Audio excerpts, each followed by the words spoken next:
Well, it's come time for me to look at getting this playfield grime off, and in particular the adhesive. Now, I was trying the old isopropyl alcohol and flour trick, and it wasn't really working satisfactorily for me, so I thought I'd actually take a bit of a different approach, which often isn't discussed, and actually use sandpaper.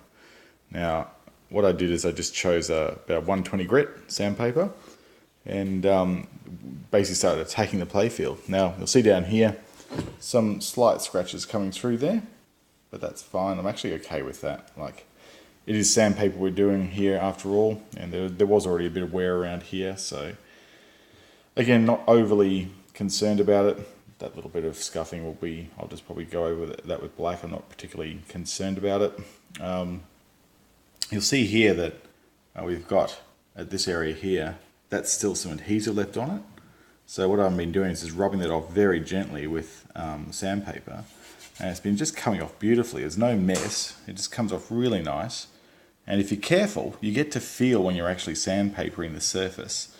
It gets sort of like this smooth or less resistance, and that's when you really start to back off and take it really easy when you're doing it. If you do that, I wasn't doing that down here. I was going a bit hardcore down here.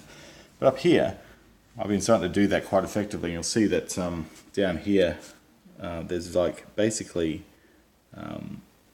that's where there's another area of stuff. But down here, it actually feels smooth to the finger as well. That's another thing, whereas this stuff where the adhesive is sort of has this rough texture.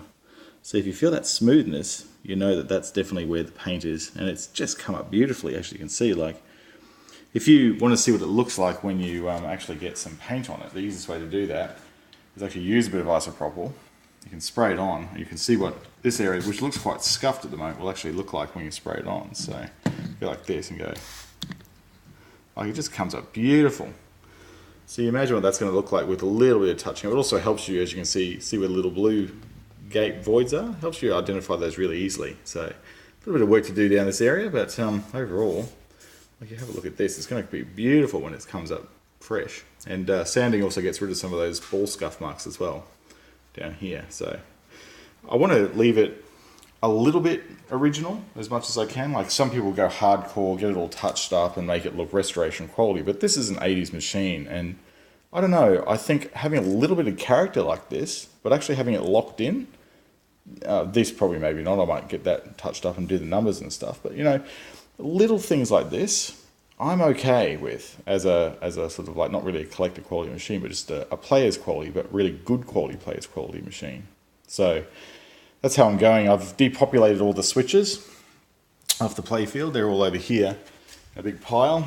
So they're all going to get done separately. Got all the things sort of laid out in parts. These are all the screws from the top of the playfield arch and all the underneath playfield screws. That's a nice big jumbled mess of screws. It'll be fun. All the plastics are off. They're all ready to be cleaned up. I even had to take the pop bumpers off as well. So rip those off. And I mean, I'm going to need to anyhow because those skirts are pretty stuffed. So we'll get new skirts and new light sockets because they're also a bit loose. And get all those done. So may as well, I've got them off, I may as well replace them all in one hit. So yeah, moving up the playfield, it's looking quite good. There's some lovely art on this. Like, you'll see that all this spaceship art here is really attractive. Like, there's a really nice art on this machine. It's very busy up here in the pop bumper area. You'll see that that's like one of the favourite things in there. And gee, that's come up well. Look at those whites.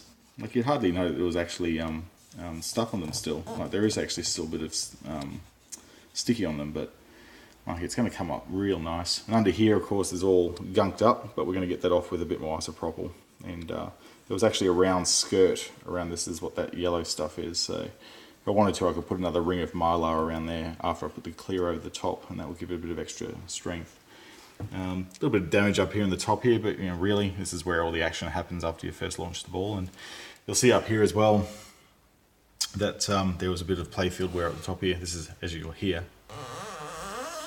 that's really squeaky still, whereas you go down here, it's like, so you can tell where the sticky is by running your fingers over it like that. Yeah, there's some star targets in here as well, which are nice, star rollos. Yeah, I think it's going to come up okay. I'm going to keep on persevering with the sandpaper technique and see how I go up here. Now I've got the feel of it, I think I should be able to get a pretty good result with the sandpaper.